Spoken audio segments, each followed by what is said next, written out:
The wedding begins under a curtain of rain, as though the heavens themselves protest the union about to be sealed. Guests huddle under umbrellas.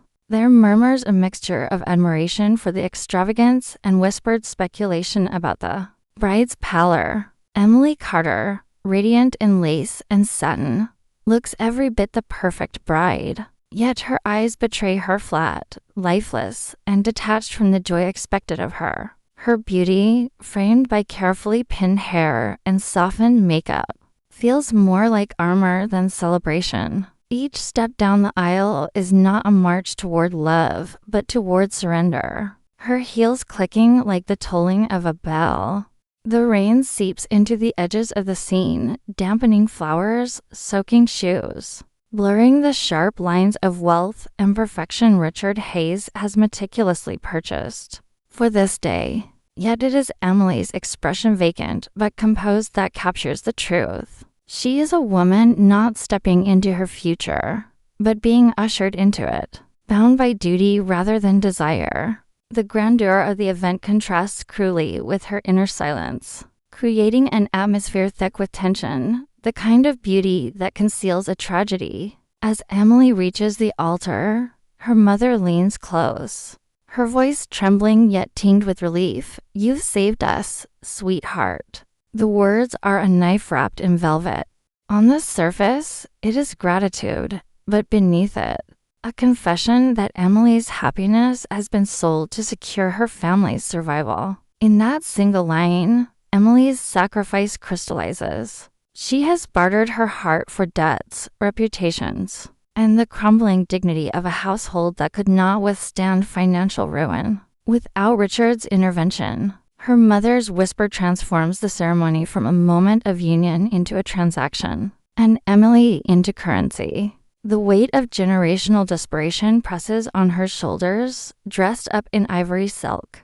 For a fleeting second, Emily wonders if her mother sees her as a daughter or a savior, as a bride or merely the final pawn to protect the family name. The conflict here is not loud, but devastatingly intimate, reverberating beneath the hum of organ music and polite applause. Emily smiles for the watching crowd, but inside, the whisper reverberates, reminding her that the man she is marrying is not a choice, but a necessity forced upon her by blood ties. As vows are exchanged, Emily's gaze flickers across the pews, and there she finds Daniel Miller, Richard's younger brother.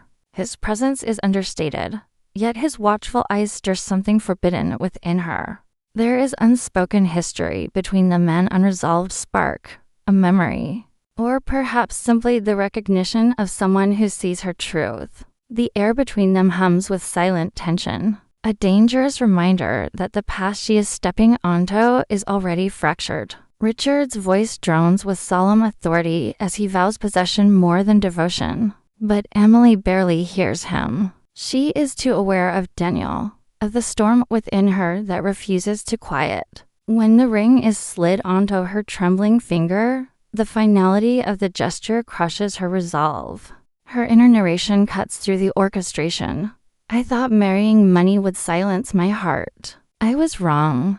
It is both confession and prophecy, setting the tone for all that will unravel. The trembling hand betrays the crack in her facade, signaling to the reader that this marriage is not the resolution, but the ignition point of conflict. Love, power, and betrayal loom on the horizon, hinted at in that fleeting, fragile beat the moment the illusion shatters. And the real story begins. Before the weight of obligation pressed her into marriage, Emily Carter had been a teacher, the kind of woman whose days were filled with chalk dust, children's laughter, and small, quiet dreams of writing stories or traveling to places she had only glimpsed in books. She had a soft resilience, a spirit built not on ambition but on passion, and her career had given her both purpose and independence. But her father's failed business shattered that freedom. Overnight, Emily's world narrowed into unpaid bills, creditors at the door, and the gnawing shame of a family teetering on collapse. Enter Richard Hayes, a man whose wealth gleamed like salvation, but came wrapped in iron. To Richard, Emily was never a woman. With her own narrative, she was an acquisition, a jewel polished to perfection, meant to enhance his reputation. His love, if it could be called that, expressed itself in the currency of extravagance, diamond necklaces laid in velvet boxes, designer gowns appearing in closets, vacations planned without consultation. Yet beneath the gold and silk, Emily discovered only coldness. A man more devoted to appearances than intimacy. The mansion she now lived in was spotless, cavernous, curated like a museum. But its silence left her lonelier than the smallest apartment she had once dreamed of filling with love and laughter. Her past as a teacher felt distant, blurred, and almost unreal, like a life stolen from her. In sharp contrast to Richard stood his younger brother, Daniel Miller, estranged from the corporate empire and the ruthless games that defined it. Where Richard's life was marble halls and boardroom victories, Daniel had chosen something humbler, something honest. He had walked away from the Hayes fortune, carving out a quieter existence, one marked by compassion rather than conquest. His resentment toward Richard was not loud but simmering, a quiet disdain for his brother's manipulations and the way he consumed people, as though they were assets. For Emily, Daniel's presence illuminated what her life lacked. In her marriage, she was a mannequin dressed for galas, paraded through charity dinners and business functions where her smile was rehearsed, her laughter polite, her words carefully measured. She played the perfect wife, applauded by society, envied by women who saw only the glitter. Yet inside, she suffocated, her true self shrinking beneath the glass dome Richard had built around her. She lived in a cage disguised as luxury, her days measured in appearances, not authenticity. And whenever she found herself in Daniel's company, she felt the faintest spark of recognition, not simply of him, but of herself. Round him, her posture softened, her voice carried warmth, and she glimpsed the woman she used to be. But those moments were dangerous, fleeting, buried quickly beneath the weight of duty and fear. The tension between Emily and Daniel was not bold or scandalous, but lived in subtleties. A glance held a beat too long, a smile exchanged across a crowded room. The kind of silences that hummed with unspoken truths. At family gatherings, Richard dominated with his commanding presence. Yet Emily found her gaze drifting toward Daniel, who sat quietly at the edge, his eyes carrying a depth Richard's never did. These moments were like secret notes written in invisible ink, understood only by the two of them, never acknowledged aloud. For Emily, they were both solace and torment. She longed for Daniel's grounded kindness, his quiet defiance of the world Richard worshipped. But she buried it beneath layers of duty and guilt. For Daniel, watching Emily perform the role of Richard's perfect wife was like witnessing a bird trapped in a glass cage, beautiful but suffocating. Neither dared to voice the pull between them, but it existed, undeniable and dangerous. These small exchanges planted seeds of connection that would grow, fragile at first but inevitable, challenging the foundations of Emily's carefully constructed facade. Theirs was not yet an affair of action, but of spirit, a silent rebellion that hinted at storms to come. And in those fleeting sparks, the story of her marriage ceased to be about survival alone. It became the story of forbidden longing, of choices deferred but not extinguished, of a heart that refused to stay silent even when caged. The grand ballroom shimmered with chandeliers, crystal glasses, and the soft hum of polite conversation. Emily, dressed in a gown Richard had chosen, moved through the crowd like an ornament on display,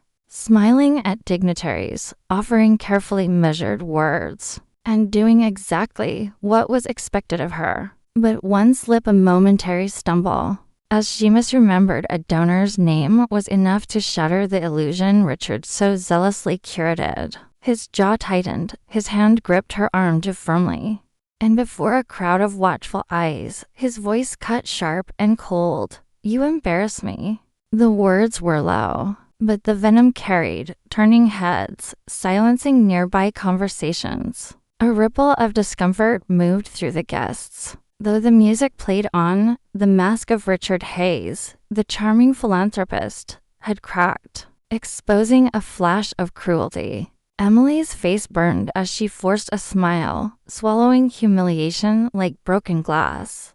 She knew the rules: apologize, smooth it over, never challenge him but tonight. The performance faltered. The society women whispered, men cleared their throats awkwardly, and for the first time, the perfect marriage displayed hairline fractures. Emily's heart raced not with the fear of social disgrace, but with the dread of what awaited her when the night was over. This was the moment when the facade, so meticulously polished, revealed its first undeniable fissure to the world. The drive home was silent, tense as a blade balanced on edge.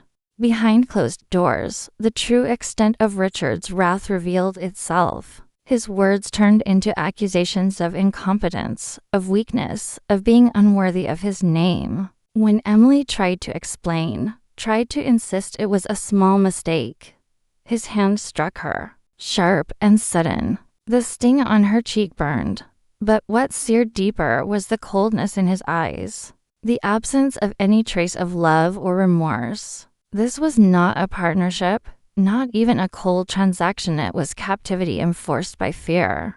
The mansion, already suffocating, became a gilded prison whose walls now echoed with violence. Emily stood frozen, the weight of her sacrifice crashing down on her. She had traded her freedom, her dreams, her heart for her family's survival, and in return she received not stability, but cruelty dressed in luxury. Richard, satisfied with her silence, retreated as though nothing had happened, leaving Emily trembling in the emptiness. She pressed her hand to her cheek, not to soothe the pain, but to remind herself that it was real, that she had crossed a threshold from which there was no return. What once was merely loveless had turned to something far darker, and there was no denying it anymore. Later that night, as Emily tried to compose herself, Daniel's presence became an unexpected lifeline. He saw her in the hallway, her eyes swollen, her face blotched with tears she had tried to hide beneath powder. He didn't ask what happened. He didn't need to. The truth was written across her, and the silence between them carried more weight than any confrontation could. His voice was low, gentle, but firm. "You don't deserve this." The words struck Emily with an intensity she hadn't expected. Simple, compassionate, and utterly sincere, they contrasted starkly with Richard's venom. For a fleeting moment, Emily felt seen, not as a trophy or a liability, but as a woman whose pain mattered. The seed planted in her heart was not yet rebellion, but awakening a recognition that her suffering was not inevitable, not deserved, not something she had to endure forever. The walls of her cage remained intact, but now she could see the bars clearly, and that clarity was the beginning of change. Daniel did not touch her, did not press further, but the look in his eyes offered silent solidarity. For Emily, it was enough to spark the thought that perhaps her sacrifice had not saved her family, it had only condemned her. And with that realization, the first thread of resistance wove itself into her heart, fragile but unyielding, a quiet promise that her story was not yet over. Richard's control grew like ivy, slowly but relentlessly curling around every aspect of Emily's life until she could scarcely breathe, without his shadow looming. At first, it was subtle questions about who she was messaging, suggestions that she need not work because he could provide for her. But soon those suggestions hardened into commands. Her phone was checked. Under the guise of protection, her friendships with former colleagues quietly severed, and her days filled with carefully orchestrated obligations. Charity luncheons, business dinners, and weekend retreats became her calendar, not by choice but decree. She was paraded like a prize, admired but never heard. Yet amid the suffocation, Emily found slivers of air in the most unexpected place: Daniel. Their encounters were accidental at first, brushing shoulders in the garden, meeting in the hallway, exchanging pleasantries at family gatherings. But gradually, those moments stretched into conversations that lingered. They spoke of books Emily once loved, of places Daniel had traveled, of dreams she had buried beneath silk gowns and polite smiles. With him, she remembered laughter that wasn't rehearsed and words that weren't measured. Nothing physical passed between them, but the emotional intimacy was undeniable, a secret thread binding her to the one man who made her feel alive again. Richard's cage grew tighter, but Daniel's quiet presence kept her spirit from collapsing entirely. If Richard's dominance weighed heavily, her mother's words made it nearly unbearable. Each time Emily faltered, confiding in her mother about the coldness, the humiliation, the creeping despair, she was met not with comfort, but reproach cloaked as guidance. Endure it, sweetheart. This is what you must do for all of us. Emily's sacrifice, already unbearable, became sanctified as duty. The debts her father had left, the fragile reputation of their family name, the fragile balance of survival all rested on Emily's silence. Guilt shackled her even more securely than Richard's commands. She felt herself split into the daughter who must obey and the woman who longed to rebel. Yet Richard was no fool. He noticed the faint changes in her, the way her laughter, once absent, sometimes returned after an encounter with Daniel, the way her eyes flickered with life when she thought no one was looking. To Richard, this was unacceptable. His paranoia sharpened into possessiveness. He began watching her more closely, questioning her more harshly, ensuring she never lingered too long out of sight. His hand on her back in public no longer felt like a gesture of affection, but like a mark of ownership, a warning to others and to her. The more Emily rediscovered fragments of herself, the more Richard tightened his grip, determined to extinguish the flicker of rebellion before it could become a flame. The breaking point came not in a dramatic outburst, but in a moment of silence. One evening, Emily stood alone in the vast, sterile mansion, the house dimly lit and echoing with emptiness. Passing a gilded mirror in the hallway, she caught her reflection, a woman draped in diamonds, her posture perfect, her expression polished. For a moment, she did not recognize herself. The teacher who once scribbled poetry in the margins of lesson plans, who laughed easily and dreamed freely, was gone. In her place was a stranger, a doll sculpted for display, her spirit dulled by control and guilt. Emily stared until her chest ached, her throat tightened, and the question spilled from her lips in a whisper that trembled through the empty corridors. Who am I anymore? It was a confession, a lament, and a cry for help all at once. The reflection did not answer, but the silence seemed to echo with possibility.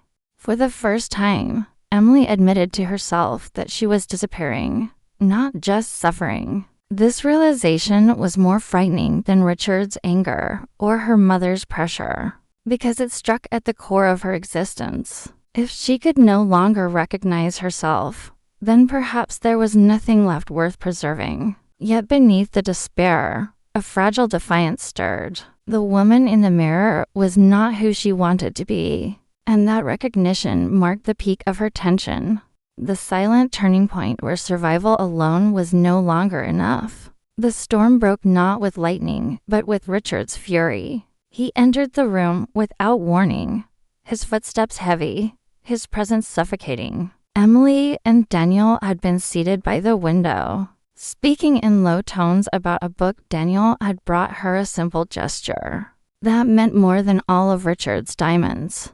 Their hands had not touched, their distance remained proper, but the intimacy of their conversation was undeniable. Richard's eyes, sharp and bloodshot with suspicion long brewing, saw not words exchanged, but betrayal written in the air. His voice erupted, a thunderclap, accusations of infidelity, disloyalty, and humiliation. He called Emily deceitful, Daniel treacherous, his words cutting through the fragile peace they had built. The guests in the house froze in distant rooms as the storm raged, servants retreating, walls echoing with venom. Richard's rage was not simply that of a jealous husband, but of a tyrant realizing his control was slipping. He lunged, shoving Daniel, grabbing Emily's wrists so tightly her skin whitened beneath his grip. For the first time, the fragile boundary of appearances collapsed completely. This was not the poised businessman society admired, but the cruel master of a prison who had been exposed. Emily's heart pounded not from guilt, but from terror, the walls of her gilded cage closing in faster than ever before. In his frenzy, Richard's mask shattered further, his voice rising to a roar that revealed the ugly truth buried beneath their marriage. "Did you really think I married you out of love, Emily?" He spat. "You were never a wife, you were leverage. Your father's debts, your family's ruin, I own them. And now I own you. That's all you've ever been." The words hit harder than any strike, unraveling the illusion she had clung to, however thin. Her sacrifice, her suffering, her attempt at endurance, it had all been for a lie. She had not saved her family. She had chained them and herself to Richard's greed forever. The room spun, her stomach twisted, and despair nearly swallowed her whole until Daniel stepped forward. His voice, steady and furious, cut through the storm. "You've destroyed everything you touch." His eyes locked with Richard's, not wavering, not retreating for the first time in years. The brothers, bound by blood but divided by values, stood face to face, one a man of cruelty, the other of conscience. In that instant, Emily realized she was not alone in her defiance anymore. Daniel's stand was both a shield and a challenge, and it gave her the strength to find her own voice. Emily's body trembled, her cheek bloodied from Richard's earlier blow, her wrist burning from his grip. But something inside her snapped, or perhaps finally awakened. She tore herself free, her voice breaking but strong, echoing against the marble walls. "I'd rather be poor and free than rich and yours." The words hung in the air, sharp and irreversible.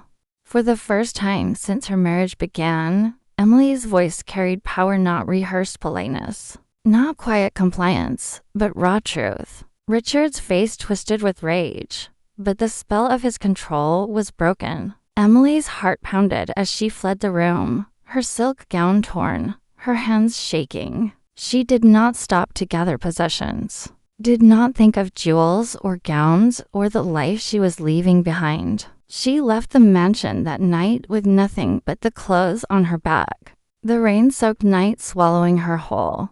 Behind her, Richard's roar echoed like a beast denied its prey, while Daniel's voice called her name, heavy with both fear and hope. The cliffhanger lingered in the cold air. Emily was free of the mansion's walls, but she was stepping into a world with no plan, no money, and no protection, only the fragile spark of defiance in her chest. Whether it would be enough to survive, she did not yet know. Emily's first steps into freedom were unsteady, but they were hers. She found shelter with an old friend from her teaching days, someone who remembered her not as Richard Hayes's wife, but as Emily Carter, the woman who used to spend hours in classrooms covered with chalk dust, laughing with her students, dreaming of books and possibilities. In that small, borrowed apartment, stripped of gowns and jewels, Emily rediscovered herself. She returned to teaching, her heart swelling as she stood once more before a room of children, their curious eyes and eager hands pulling her back into purpose. The salary was modest, the hours long, but every day felt like breathing after nearly drowning. Each lesson written, each smile earned, became a piece of her independence stitched back together. The cage was gone, replaced by the fragile but real foundation of self-sufficiency. She lived simplest second-hand furniture, homemade meals, walks instead of limousines, but in simplicity. She found freedom. The silence of the night no longer haunted her. It comforted her, proof that she was no longer a prisoner. For the first time in years, Emily began to believe that survival was not enough. She could live again. But Richard would not let go easily.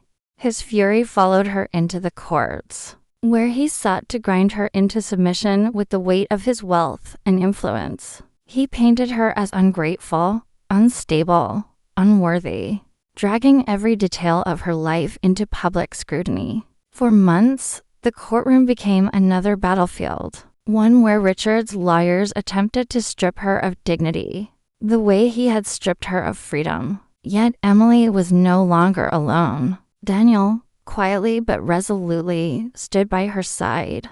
He unearthed evidence of Richard's abused financial frauds hidden behind charities, testimony from staff who had witnessed his violence, documents proving the debts he had manipulated to ensnare her family. Piece by piece, the truth emerged, and the mask Richard had worn for years crumbled before the judge and society alike. When the ruling finally came, Emily sat trembling, tears streaming as the judge declared her free of Richard's hold, her divorce granted, and his reputation irreparably stained.